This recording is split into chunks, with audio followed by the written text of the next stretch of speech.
Hi everyone, I'm Ali GREYMOND. Today I wanted to talk to you about the no excuses mentality. In doing coaching for a number of years, 10 to be exact, I can tell you that I've heard all kinds of excuses over the years of why people cannot do work. And at the end of the day, you have to look at it this way. Every time you're not making a step forward, chances are you're making steps back. So if you're not doing exposures, if you're not resisting the thoughts, resisting the compulsions, chances are you're doing analyzing and you're doing compulsions. And that only gets you in deeper and creates more of an issue. So look at it that what is really so important that you have to put your recovery on hold for it.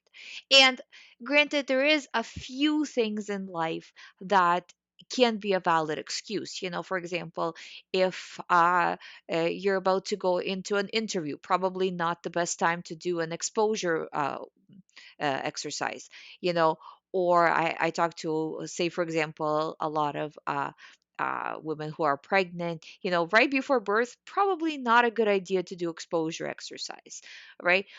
So there is situations right before a wedding, not a good idea to do exposure exercise, right? Just lay low until everything is done. But that's very, very few situations in life that are that important to put the recovery on hold.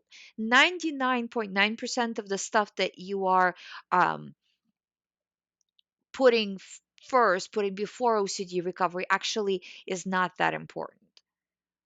Try to take that and be as accountable as you can possibly be. What I recommend is taking it an hour at a time because a day seems to be too blurry, too abstract.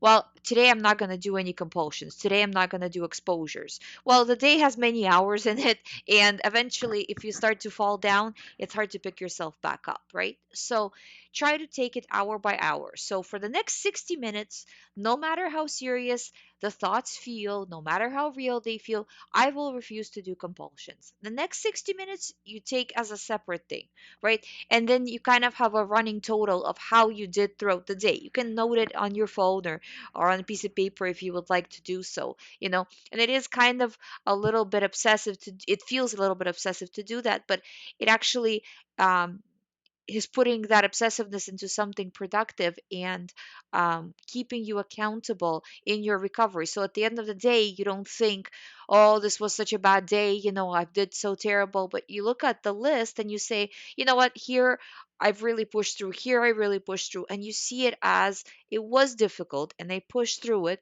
And now tomorrow is going to be better based on the work I've done today you know so it produces more of a results because you are you're feeling good about your progress, no matter how small it is, because when you start out on doing OCD recovery, the progress is very small, and it is, it's like pretty much for the first 5% means 95% you're doing compulsions and you're just starting to come out of it, and that's okay as long as every day is better than the previous day.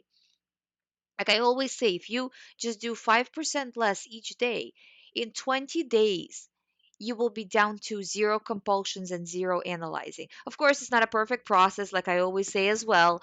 And, there's going to be days where you don't make progress. There's going to be days where you have a setback. But generally, so we take that 20 and stretch it out to 30 for like the oops situations, the oops days.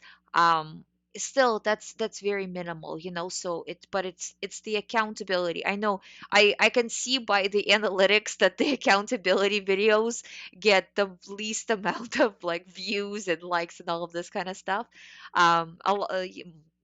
most of the time anyways. And that's just because, well, nobody wants to hear that they need to do more work. But the reality of the situation is that if you don't take the recovery seriously, if you don't put effort into it, um, you're just not going to recover, or you're going to recover really, really slowly. And why are you putting yourself through the suffering at a slowest possible pace? Really do what it takes and do it at the fastest possible pace, you know? Why do this to yourself, right? You know what you need to do to recover. You know that this works. So You just need to make it from point A to point B. You are already at point A. You just need to get to point B over the course of 30 days, doing 5% less each day and having allowances to, fail here and there, So just do it. Don't make excuses. I hope you find my videos helpful. I do daily videos on OCD recovery. So if you haven't subscribed, please subscribe. If you would like to do the one-on-one recovery program with me, all the information is on youhaveocd.com and you can sign up from there. Thank you so much for watching. I'll see you tomorrow.